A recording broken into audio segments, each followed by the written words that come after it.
Welcome to the Prakriti Vichar Literature Festival 2020 organized by Frontlist Media. This year's theme is Taking Humanity Forward. So today we all are present here to celebrate for the love of literature, discuss the important subjects which is prevailing in the society and establish engaging conversation with the audience. So today we have Ms. Tanushree Poddar, Mr. Salil Desai and Sudipto Das on panel today. And we are immensely glad to have you all of you on board today for the PVLF session. Welcome you all. Right. It's our pleasure. Thank you. Thank you. Thank you for inviting me to the Lit Fest. Thank you so much. So today's session theme is storytelling, and under this session theme, we have topic crime pays the murder mystery. So today we will be talking about crime fiction and thriller series.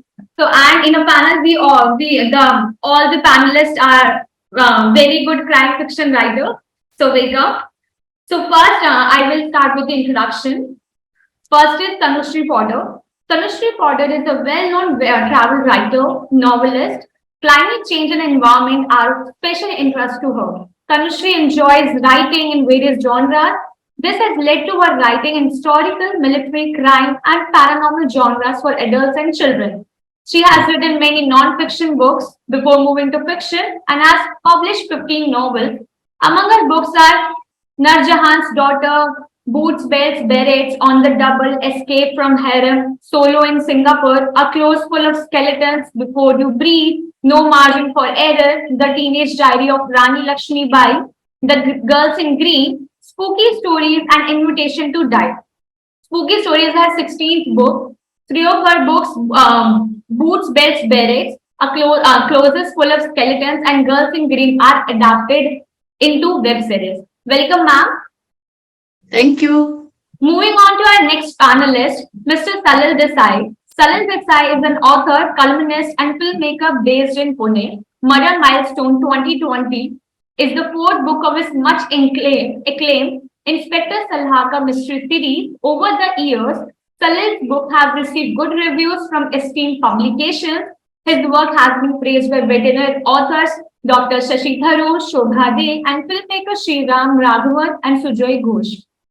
An alumnus of Film and Television Institute of India (FTII), Salil also conducts intensive workshops in creative fiction writing, story and scenario design, screenplay writing, and filmmaking at leading liberal arts institutions, media and communication colleges, and other renowned organizations across India. Salil was also one of the 4 international authors worldwide selected for the HALD International Writers Residency in Denmark, hosted by the Danish Center for Writers and Translation in June 2016. Welcome, Salil, sir. Thank you, Jyotsna. Last but not the least, our third panelist, Mr. Sudipto Das. An alumnus of IIT KGB, Sudipto Das is a successful entrepreneur, having co-founded 2 startups. He is also an author, musician, columnist, and a speaker at TEDx events, a violinist trained in Western classical music. Sudipto debuted as a musical composer in 2014. He is a member of an amateur music band, Kohal. History, culture, language, writing, music, and travel feature prominently in his range of interests. The Aryabhat Clan is his second book, which we'll be talking about today, and the Echoes Clan is the first one. Welcome, sir. Welcome you all. So our topic is crime pays the murder story. So first, we will discuss everyone's book. So first, I would like to discuss with Tanushree ma'am. So your book, The Spooky Stories that you have written just now in I guess 2022, this year. It's a compilation of electric horror stories. Please walk us through the writing process of this book and what is this book all about to the audience. Jyotsna, the first one, Spooky Stories, was published in 2021. And now this year I have published 2022. We have got more spooky stories. So what happened is that during COVID, I just couldn't concentrate because there was so much bad news coming from all sides. So I just couldn't, sit down and write one full-fledged novel. And that's how I thought I could write short stories which require less time and shorter duration, to think about. Okay. So that's how I started Spooky Stories. And in fact, the collection also has a story dealing with the migrant laborers. So it really was an eye opener because it became very popular. And that's how I landed up doing more spooky stories this year. And these stories have historical background because I love history and I have done historical books earlier. So they all have historical backgrounds, and there is some real incident which I have spun off in the contemporary mode later. So basically, the writing process is the same as any other book, only thing this required a little shorter time. It was easier for me to do under the circumstances at that time, but I really enjoyed doing it. And the writing process has always been for me first thinking out the plot, but I don't do detailed plotting. I sort of take it as it comes, and my story finds its way as I progress. So the same way I dealt with spooky stories, and as a result, I have about 24 stories in the 2 volumes. Okay. Thank you so much. So moving ahead, our next panelist, Salil Desai. So you have perfectly encapsulated, a murder mystery in your book, The Murder Milestone, and Inspector Salhaka mystery, and it's a third one, your mystery series. So how did you embark on the journey of writing this enigmatic marvel? Well, basically, it's the fourth book in my Inspector Saravkar series. I'm sorry. No, that's okay. The thing is that in my first 3 novels, I had not dealt with the subject of a serial killer. I was a little reluctant also because, to write a run-of-the-mill serial killer kind of a story. Because what happens is that we've seen so many spin-offs, and there is a typical format in which there is a serial killer who goes about killing, and then at the end of it he's discovered, etc. The entire genre is sort of Americanized, if I may say so. So basically, when I started to write out Murder Milestone, it was a combination of 2 ideas. Okay, and I wanted to make a serial killer story which is different, different in the way it unfolds, different in the way the main character, the antagonist, turns out. And this happened, these clash of ideas or this merger of 2 ideas came because there was one idea which I had thought of completely and which I wanted to sort of use. And then there was this real life incident which I came across, which happened around, say, 2018, 2019. And I thought, what a brilliant way of trying to, integrate these 2 ideas and come up with a serial killer story which is completely different, which is fresh, which does not have the same tropes that we find in many of these things. And that's how Murder Milestone got written. I got stuck along the way a couple of times, and somehow I sort of found my way out. Luckily, I finished just before COVID struck. Okay, and so it was sort of a COVID release. It came out in September of 2020, and it's done very well. It's now going to be turned into a web series, or it's actually it's almost complete. So we'll see a web series on Murder Milestone. Congratulations. Thank you so much. And I would like to know, is this your last book in this series?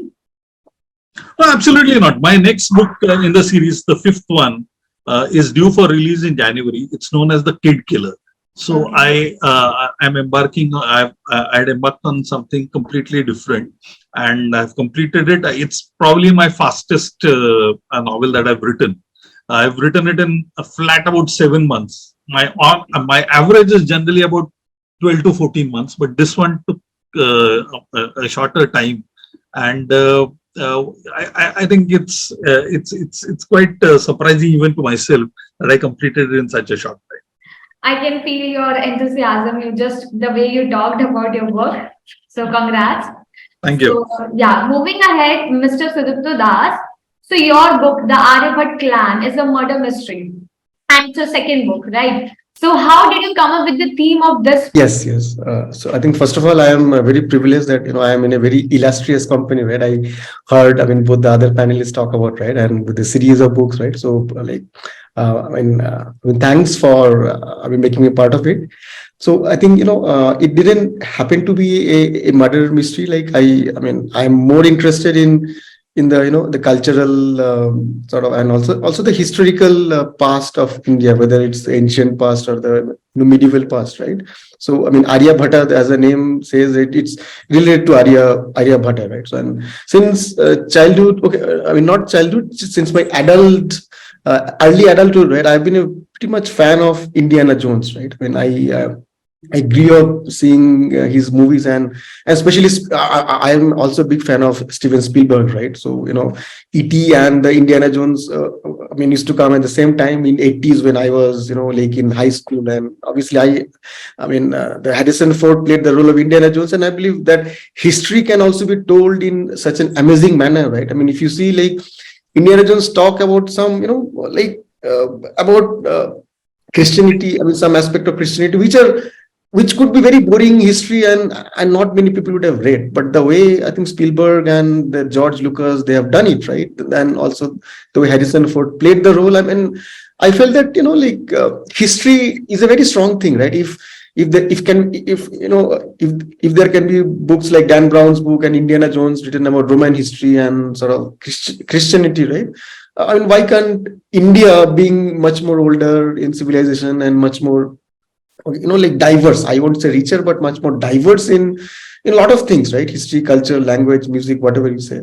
So it started from there. So Arya Bhatta is sort of like he's at the center, meaning there is a lot of thing happens, but the main clue and the main like the deciphering of the entire thing happens from a verse written by Arya Bhatta in his book called Arya Bhattiya, which also happens to be one of the trend-setting books in trend-setting science books for the world of science. Because not many people might know that the entire decimal system that we use today, right, like 10, 100,000, right? So or the place value system, what we call, has been there in Indian culture. Like during the Rig Veda's time also we had the decimal system, but Arya Bhatta was the first person who sort of formalized in a technical form.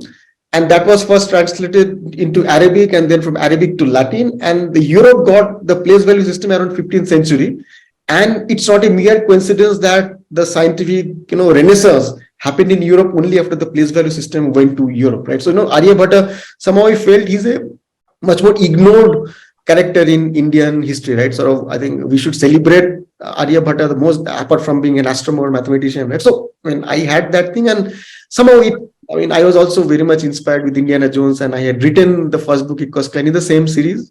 So it just happened. But I didn't intend to write a murder mystery as such. I wanted to talk more about Arya Bhatta and sort of like the interesting things that he did. But yes, I felt that a mystery, a thriller that might attract to a wider audience, and a lot of young people who like thrillers, right? So I felt, and why not mix both. But again, I wouldn't say that my intention was ever to write a murder mystery. I might not be good at that. Thank you so much. And we are glad that we have some, debut authors and renowned authors on panel today. Today we will be getting, diverse perspectives, and it's a very amazing thing.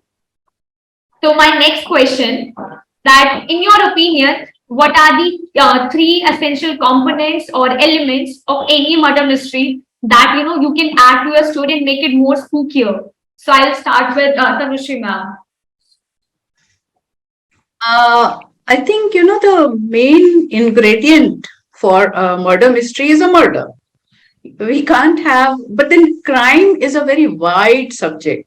It can be a scam, it can be a murder, it can be a blackmail, any kind of crime which is an illegal act can be constituted under this whole umbrella. But then one essential theme of a murder mystery is murder. And of course, you'll have to have a protagonist, you'll have to have a killer, and you have to have someone who finds out, an investigator. So I think to that extent, these are the main components or the pillars of your book. And then, of course, you build your plot around these, factors. But that's what I feel. I think Salil would be more, he writes more on police procedurals, which is again, crime again is a very, very wide thing, like I mentioned. Even murder mystery can actually have a whole lots of, diversifications, like, he does police procedurals. I write something which is like Agatha Christie kind of murder mystery, where there's not so much violence, and the detective is an amateur detective. He's not someone who is, into police force or anything. So, there are so many ways you can tackle the subject. But basically, these are the pillars and essentials, if you ask me. Okay. Thank you so much. So, Mr. Salil sir, what's your take on this? I think Tanushree is right. Basically, there, crime is a genre which sort of merges with just about anything. You can have a love story and you can have crime. You can have a thriller, a pure thriller, and you can have crime. You can have something related to history, and you can have a crime. So crime sort of merges with just about everything else. Plus, crime has subgenres. So as Tanushree also said, there's a private detective. You can have a normal person sort of looking into it. You can have a journalist looking into it. You can have a police officer looking into it. I'm not saying it's a formula, but 4 essential ingredients which I have sort of marked out, and I call it bodies. Basically, you require bodies. Okay, without a body, you cannot have a murder mystery. Now, how many bodies? That again, is one body enough to carry you through the entire thing, or do you need more bodies? So that is one. Suspects. You require suspects. Without suspects, what's the fun of a murder mystery? Unless you have, suspects who sort of make you wonder whether this person has killed him or that person has killed him or whatever it is. So I think suspects. Now, these suspects also need to be, substantive suspects, not, just cardboard suspects. Okay, let's have a wife who's a suspect. Okay, let's have another person who's a suspect. So, no, there needs to be some substance to those suspects. Second, so that's element number 2. 3, alibis. You require alibis. Crime is what? Murder is what? Basically, somebody being at a particular place at a particular time. So one is, of course, the opportunity, and secondly is the availability. Person being there at that time. So therefore, alibis become extremely important. Every suspect needs to have an alibi needs to be probed, and then, it has to be. And finally, clues. Okay, you have to have clues. Without clues, you cannot have a murder mystery. Without clues, you cannot build it up. Okay, a murder mystery is basically based on suspense. It's based on finding out who was the killer and why did he kill. I basically try to come up with whodunits. Okay, whodunits, of course, is important, but in today's world with so much crime fiction all around, whodunits is, I think, the basic thing that one should aim for. So this is my way of approaching crime fiction. Bodies, suspects, alibis, clues. Very well put answer. Such an inclusive, you have discussed the nuances of each element. So yeah, thank you so much, Salil sir. So moving ahead, Sudipto sir, so what's your opinion on this after Tanushree ma'am and Salil sir? I think I totally agree with Tanushree ji and also Salil ji, right? Yes, and what Salil ji just mentioned, right? That why the motive is, I think, that is more. For me also, that is what is the main crux and why it was done, and then again the clues, right? So, like Tanushree ji told, like, there are 2 types of murder mysteries. One can deal with the violence and the procedural thing, right? And another, like Agatha Christie, where the violence is, you don't see the good, show the gory details of the violence, but then how the clues are followed, right? So I mean, I think my books would tend to I mean, that thing where actually the violence part is there in the background, it's not shown, and then of course, I mean, murder is there, as Ms. LG told, right? Without murder, I mean, there is no murder mystery, right? But again, the main thing is about the clues, right? And for me, the clues are generally linguistic clues, historical clues, right? Not the, because I mean, that's my, I mean, genre, that sort of, like the clues are there in history, and generally all the murders that in my books are done for, cultural identity crises, or, mainly fanaticism. Because if you see, actually, nowadays, one of the most violent form of murders which happen are due to cultural identity clashes, right? I mean, all fanaticism comes from cultural clashes, right? So mainly, I mean, my murderers and the murder victims are all victims of such cultural clashes, right? But again, the clues are there again in history, some old, ancient manuscripts, some stories here and there, or some links, some symbols left behind in some carpet motifs here and there. Like Aryabhatta clan, actually, the main, the thing that the young, I mean, amateur protagonists, they follow, are some, motifs which are left behind in the carpets, right? I mean, so that's about it. I mean, Yeah, if I may add something here, Sudipto and Salil have put in yes, so yes. much. I just put it in a very brief way how it appears to me. We are doing who done it, right? Why done it? How done it? They Yes. are very important. So that is the weapon or whatever modus operandi, and why the motive. So this sort of nutshell, if you work out all those things, who done it will come, appear by itself. Thank you so much, everyone. So my next question, especially for Salil sir. Okay, so your murder mystery books are now being adapted into a web series. So do you plan to add more books to the series, or yeah? So could you please tell us about your? Well, as I said, my new book is anyway coming, which is a part of the Inspector Saralkar series. Uh, and of course, I will add more books to this, because I love my characters, Inspector Saralkar and PSI Motkar. I also hate them. In a sense that I don't want to be restricted to only Inspector Saralkar. So my book, Sane Psychopath, for example, is not a part of the series, but it's doing very well. And I will be writing standalone books as well as a part of the Saralkar series. Now, why Inspector Saralkar series, works for me? One, it's in a setting. I put it in Pune, my home city. So it's like as I was saying the other day with in some other panel. Basically, if you notice all good murder mysteries or good detective books, they are so aligned to a location. Can you imagine Sherlock Holmes without London? London, correct. That kind of thing. So this is true of almost all murder mysteries and their chief protagonists. So Pune is one reason why I think I will continue to sort of write about Inspector Saralkar, because the city continues to fascinate me. There are aspects of the city that I'd like to capture, that kind of a thing.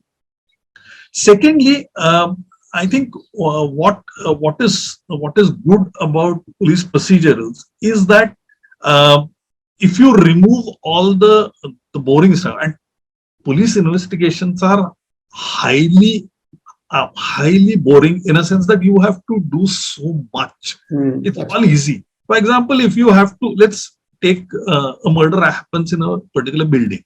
Now there are 200 people staying in that colony. Technically speaking, those 200 people can have some kind of a reason to go and kill a particular person in a particular building. Now, the thing with police procedurals is you are able to get through a lot of this stuff simply by the fact that you have a investigative mechanism behind. A private detective, on the other hand, for example, will find it extremely difficult to sift through 200 people. Mhm. Okay, how do you sort of narrow it down? So I think I have gone to the other reason why I continue to write police procedurals, because you can pick and choose. Do I want to use forensics? Fine. If I want to use forensics, I'll use that. Do I want to use classical detection, police detection methods? Yeah, I'll use that. Where I don't want to use it, I won't use it. For example, today, telephone tracking, okay, mobile phone tracking, etc., it's become so common. So, what happens in all these crime patrol or CID or something like that? After a point in time, you get used to it. Acha, ye hone wala, this is how they're going to track it. So, my challenge in writing police procedurals is how to write stylized police procedurals where we don't get caught up in the procedure. We rather get into the styling, the storytelling. And as the session says, it's about storytelling. So I'll continue to write this, but I will also write other books. And I'm working on one, for example, right now. Okay, so since Tanushree ma'am's some of the books are adapted into web series, so I would like to ask the same question to from Tanushree ma'am. Jyotsna, I write in various genres. If you see, I've written in historical, I have written military books, I have written crime thrillers, I have written one Cli-Fi, which is the first one actually in a thriller mode. And I have also written spooky stories now. So, like, I wander from genre to genre. And my web series, the first one is being made on a military book called Boots, Bills, Berets, which I wrote many, many years back. And suddenly I got these feelers from all sides, asking me if it is available, it is available. So that was the first one that I gave. Then thereafter, I wrote Closet Full of Skeletons, which is a crime fiction, which got picked up. And the third one was The Girls in Green. Again, it is a military book where I deal with the women in military.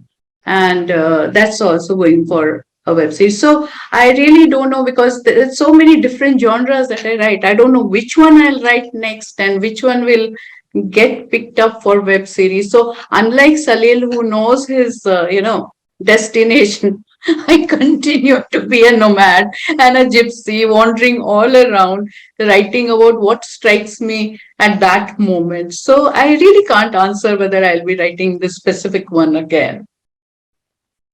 I'll just add one more thing to what I was talking about. Why will I also write Inspector Saralkar mysteries further? Money.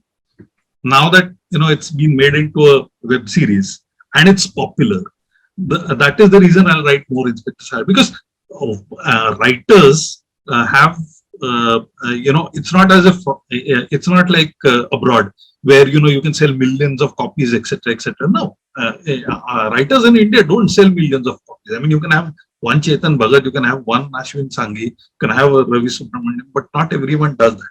So I think web series or adaptations is an excellent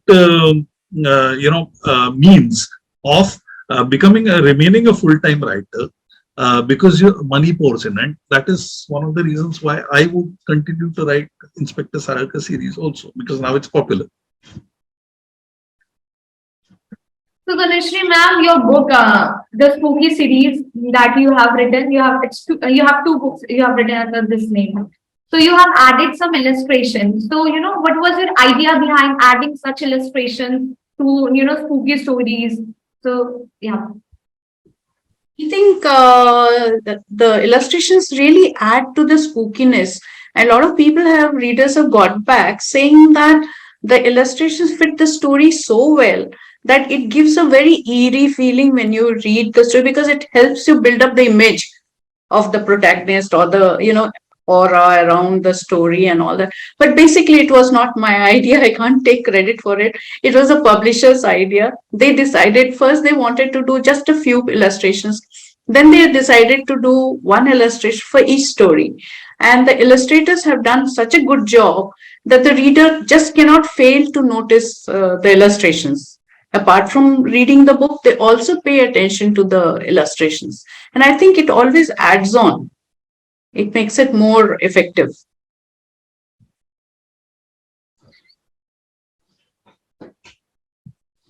Thank you. so much. So moving ahead, Mr. Sudipto Das, your book Aryabhat Clan, you have combined the history, thriller, history, and like so many things in this book. So basically, you have shared that how did you, draw the inspiration to write this book. But I would like to know what amount of research did you put in this book?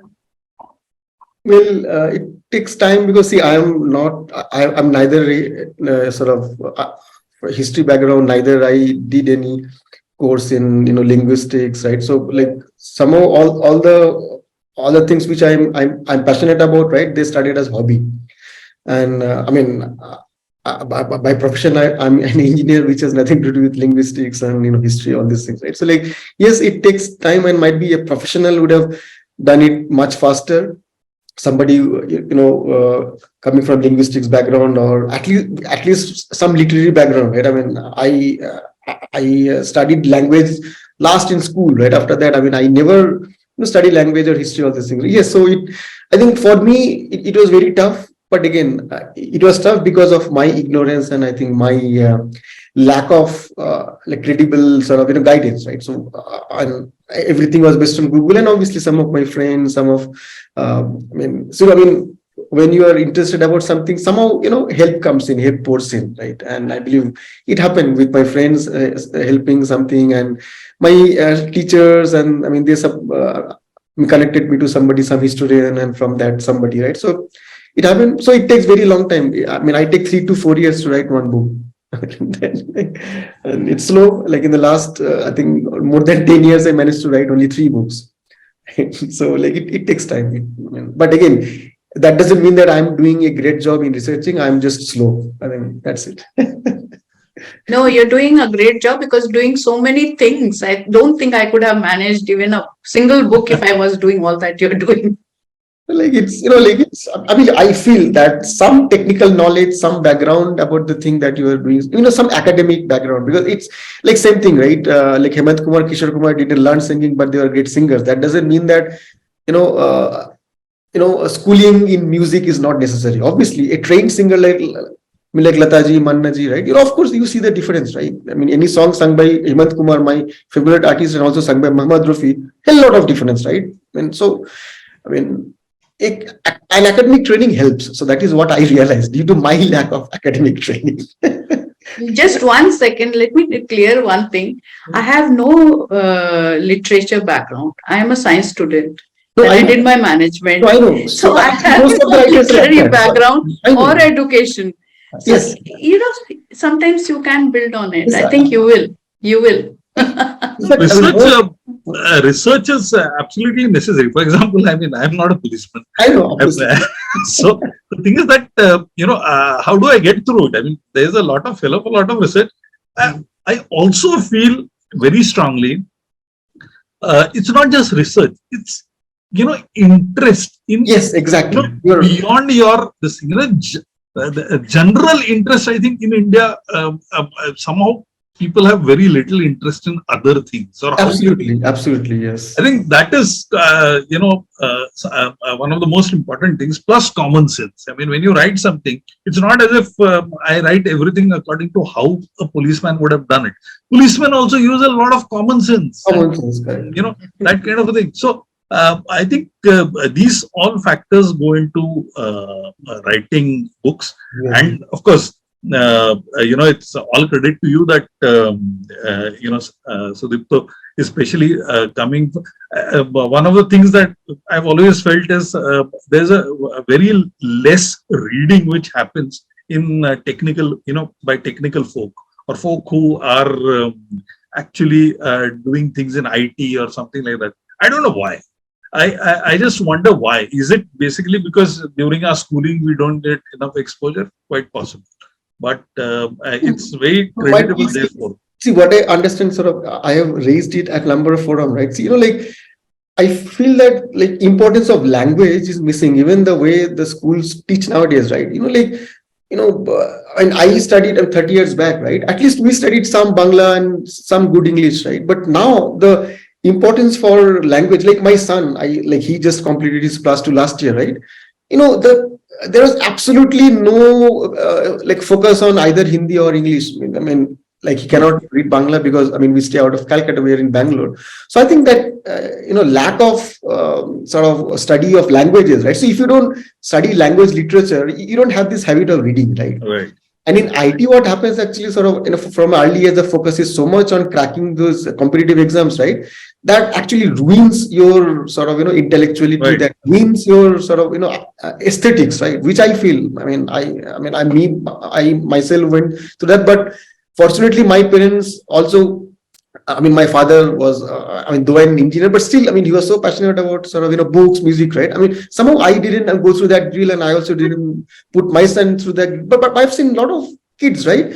Amount of pressure the parents give, and they are told, "कि literature पढ़ो मत, मतलब it's a बकवास है, क्या होगा पढ़ने से, right? मतलब history literature, मतलब see that's a notion कि history पढ़ के कौन, किसने बड़ा हुआ, right? So that's such regressive sort of, thought process the parents put into their It's kids. very commercial, like, everything is geared towards earning more money, making a successful career, and, getting somewhere in life, which they don't consider writers are doing. Problem is that, Tanushree ji, what I've realized, right? Even in any profession, the best doctor is the one who has a strong understanding of who is a well-read person. See, Siddharth Mukherjee, right, who writes about genes and all this. He's a Yes. cardiologist, right?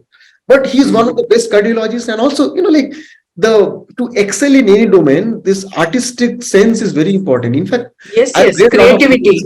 yes, so there are a lot of researches done, right, where they're saying that, I mean, forget about which domain. You can be a doctor, a pharmacist, engineer, but unless you have that artistic sense, you can never excel, because Absolutely. so see, that is You where require creativity for everything. absolutely, and creativity comes with literature. I think the easiest way to be creative is to read, right? Read and listen music. I think these two things are easiest way. Spread the word. Let's all One thing- spread the word. Jyotsna, please tell people to read. Yeah, absolutely. One thing that I keep on asking is, people see this OTT and everything on TV, etc., etc., and I keep on asking them, why don't you read? Why? Because when you're seeing something, only a certain number of your faculties are engaged. Exactly. Whereas if you read, then you engage with the material. Your brain is also working. Here, it's just one way. I have a feeling that in all audiovisual, everything is becoming more and more one way. Exactly. Whereas in reading, it's both ways. When you're reading, you're also thinking, and you're sort of interacting with the book, or what is the thoughts given in that particular book. I think that You're imagining. You're also imagining. Exactly. Your imagination comes to fore. Yes, exactly. So I think, yes. So parents, I mean, I have told a number of, even in sort of in engineering colleges, right? The amount of ignorance or the amount of sort of lack of focus they have for language, right? Horrible. I've seen VPs and senior people write horrible English in mails. I don't even understand what they're writing, right? But there are some director and some VP. I mean, I get pissed off when somebody messes up with sort of a simple mail, right? The verb. I mean, it's not that you have to write like Shakespeare, but just any language, whether it's Hindi ho ya Bangla ho, jo bhi, मतलब बोलने के लिए, language should be spoken correctly. You cannot, mess up with language. Yes, absolutely. Anyway, I think this session, Jyotsna, I think you should tell your viewers, as I tell my children, crime pays. Okay, basically because you're writing crime to make a living out of it. So crime does pay. You guys were so engrossed in the conversation. It was, I was really, hooked. Like, yeah, but you just. I would have loved to, meet you all in person, because, I have generally, kya hota hai, when we meet in person, actually the discussion goes beyond these 45 minutes, right? Same. And that is what is more enriching than these 45 minutes. And that is for me. Same here, Sudipto. It feels like the creativity oozing from you guys right now. I would like to ask last question. It's very important. Then we will wind up. So yeah. So I would like to ask from Salil sir. So your series, The Murder Milestone, that it's a protagonist, Mr. Inspector Salakar. So I would like to discuss his unique style and his strength that you have discussed in your story, or maybe you will be using, in your another books. Yeah. So Inspector Sarakar is basically, as I said, associated with Pune. So he is, in a sense, a Puneri. there is a lot of stuff which which makes him unique, which makes Pune unique. And as somebody has written, the more personal you write, the more universal it applies. The Absolutely. more universal it becomes. So Totally I agree. have written Absolutely. Inspector Saralkar with as much understanding, or as close as I can, to coming up with a Pune maverick, a person who's a maverick, a person who's cultured. One thing I had decided right at the beginning is my policeman is not going to curse, because honestly, I think this is overrated. A policeman cursing all the time, etc., that kind of a thing, which somehow has come. So I decided my policemen are not going to curse. Okay, that's one thing. I mean, except in very extreme circumstances or something like that. The other thing is, what I wanted to avoid, and which I've managed to avoid with Inspector Saralkar, is that most policemen, most detectives, etc., in crime fiction are shown as somebody who are deeply disturbed in some way, who are, in some way impacted, and either they are drunkards, or they have a bad marriage, or, they have had a horrible treatment from their seniors, that kind of a thing. So I wanted to make sure that my policeman is normal in those ways. He's That's not, right. angst ridden. So Inspector Saralkar is not angst ridden. He is eccentric, but eccentric which is, tolerable. Not eccentrics as in, you come across in, say, Sherlock Holmes, that kind of thing. So these are the things that I've sort of given to him. What I've tried to do is to make sure that, one, he comes across as an honorable man, a man who is driven to solve crime, because he not only looks at it as an intellectual challenge, or as a a challenge of policing, but because he feels that crime or murder is wrong. Okay, so that is something that I've invested in.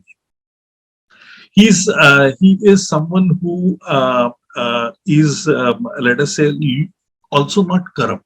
This is one more thing that I wanted to break, because I think there's too much of negativity about that. I'm not saying policemen in India are not corrupt, etc., but I think that has also become a cliche now.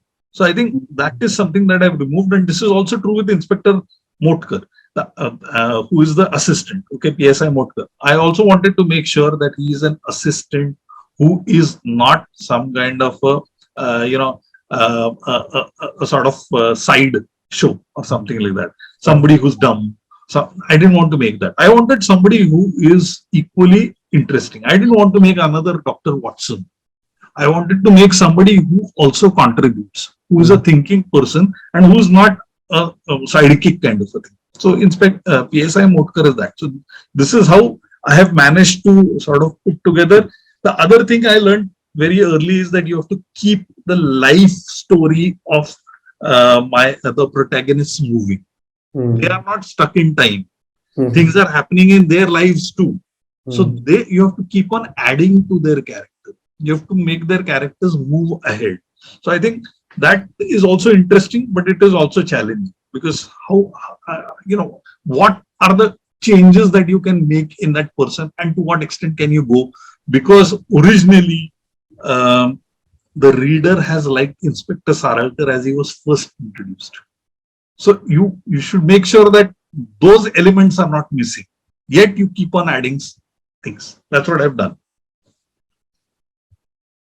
I would say the psyche behind your characters, it's commendable the way you just, discuss the each and every detail. It's, yeah, I've learned a lot from you today, sir, Sahil, sir. Salil, sir. So moving ahead, Miss Tanushree ma'am, that your book, The Closest, full of skeleton and Before You Breathe, that there is protagonist, the Arjun Acharya. So could you please share some unique style and strength of your story protagonist, Arjun Acharya? My protagonist, Colonel Arjun Acharya, as you know from the rank, he is a retired army intelligence officer who had been, an Agatha Christie fan, and his mother was a Christie fan, because of which his middle name is H. Arjun H. Acharya. It is actually Arjun Hercule Acharya. So he has been very embarrassed through his life because of this middle name, and he doesn't tell people. But he is a normal person. He loves golf. He is typical army officer in that sense that he loves this thing. And being a Bengali, he loves his, mid siesta, mid noon siesta after a heavy lunch of rice and fish. He will not compromise on that unless there is an emergency. And he has a very happy life. Just like Salil said, there is no, he's not got any problems with his mental psyche or his family. In fact, his wife, Laila, is a very, very intelligent woman and she bullies him. So, and he has this gang of friends who get together every day. They are all retired because my books are set in a place, it is a hill station called Ramsar. That is an imaginary place, but it is based on a real place that we were posted in. My husband happens to be a retired army officer too. So we have traveled across the country and we went to this lovely hill station, small one called Pithoragarh. And my Ramsar is born out of Pithoragarh. It is exactly the same, not too many tourists, but it is very idyllic and slow moving, nice people.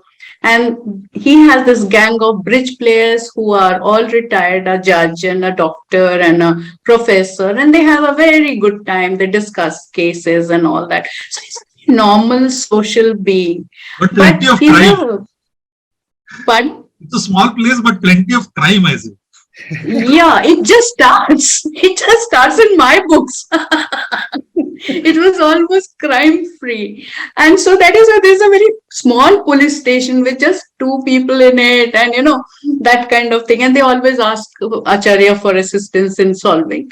Basically, it is a very, family kind of setup with a lot of beautiful locations coincidentally, almost all the murderers are from out of town. They are not from Ramsar, and they all come under some pretext to visit that place, and there is a murder. And mostly, even the murdered people are someone who has come there. So there's a film shoot, there's a film star who has come and retired there, and she gets murdered because of her past in Mumbai. So it's like that. And I have willfully tried to keep violence at a low key because just like I said, my inspiration has always been Agatha Christie. So my protagonist is that kind. I have a laid back scenario as a background. So that's just about, what Acharya is. So next time you read your books, I think the outsider is going to be the marked man, so to say. He's the murderer. Or he or she, whatever. Thank you so much, Tanushree ma'am. So moving ahead, Mr. Sudipto sir, so your book has this protagonist Cuba. Am I right? So, could you please share Cuba? So could you please share some unique style and strength of your book's protagonist? So Kuba is actually the the old Sanskrit name of the town Kabul. So Kabul actually stands on a river called Kabul, and the old Sanskrit word found in Rig Veda for the Kabul river is Kuba, right? So I mean, like a lot of my characters, they have some relationship with that northwestern part of India, Afghanistan, which is also the seat of a lot of things, right? Sort of the Rig Veda was written in a place which is now in Pakistan, right? Like this, Peshawar and all those places, right? Which is also seat of Buddhist culture, and sort of, a lot of Indian culture has a big, relationship with what has become, Afghanistan and Pakistan, right? So I mean, she is one main character, but the main protagonist, or the detective, sort of, who solves the thing is a lady called Afsar Faridi. Like, she is a linguistic paleontologist by profession, right? So I mean, she's a hardcore linguist, right? And again, sort of, she cracks everything with some linguistic clues, right? I mean, by reading old manuscripts, by comparing languages, right? How the languages change between, like Sanskrit and now it's like, say, the Prakrit and the Bangla, right? So, Hindi or whatever. So it's more of studying different sounds, different languages, different cultures, different practices, right? So that's where she figures out that what culture, what practice finally degenerated into radicalism, right? So like she is not a detective by profession. Also, she is not sort of assigned the task of deciphering. Right? Something happens with her family, and then she just does it. Obviously the police and everything, all the investigation is going on by the side, but it is sort of from her point of view, right? Because like the crimes are also little different. It is not for any all cultural crimes are little sort of weird, right? Like, meaning it's not easy to figure out why somebody becomes a terrorist, right? Why there is so much problem in the Middle East, right? Like, it's like, there's no simple answer, right? So deciphering is very it's not very intuitive, right? So I think that's the main premise, and also the USP of my this main lady, Afsar Faridi. And incidentally, it is not that I wanted to do, but all my main characters are women, and the male play very side role. And actually, they are side role. Like Afsar Faridi, her daughter Kubha, and her husband is there, but okay, he's just helping his wife. So all main characters have always been very strong and very independent women, right? Whether young or old. Thank you so much. And thank you so much, everyone, for joining us today and shared your beautiful thoughts. I had just a quite informative conversation with you all. And I'm hoping that audience would have loved the same. So thank you so much.